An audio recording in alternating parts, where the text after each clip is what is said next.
Hello friends, welcome to my channel. అందరూ ఎలా ఉన్నారండి? ఈరోజు నేను చూపించే దేవస్థానం పేరు శ్రీ దక్షిణాముఖ నంది తీర్థ కళ్యాణి క్షేత్రం అండి. ఇది మల్లేశ్వరంలో ఉంది. ఈ ఆలయాన్ని నంది తీర్థమని, నందీశ్వర తీర్థమని, బసవ తీర్థమని కూడా అంటారండి.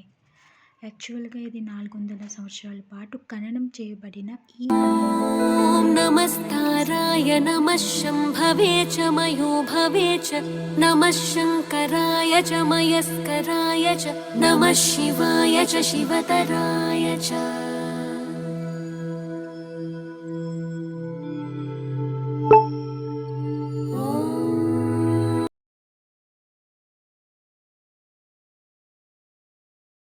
చూస్తున్నారు కదండి, ఇదే మెయిన్ ఎంట్రన్స్. నంది నోటి నుండి నిరంతరము నీటి ప్రవాహం ప్రవహిస్తుందండి.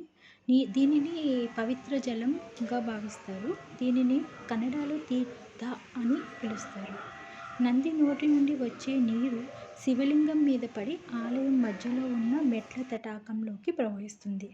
దీనిని ఓం నమస్తారాయ నమః శంభవే చ మయోభవే చ నమః శంకరాయ చ మయస్కరాయ చ నమః శివాయ చ శివతరాయ చ.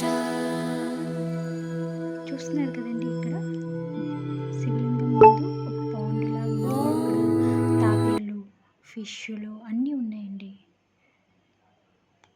ఓం నమస్తారాయ నమః శంభవే చ మయోభవే చ నమః శంకరాయ చ మయస్కరాయ చ నమః శివాయ చ శివతరాయ చ.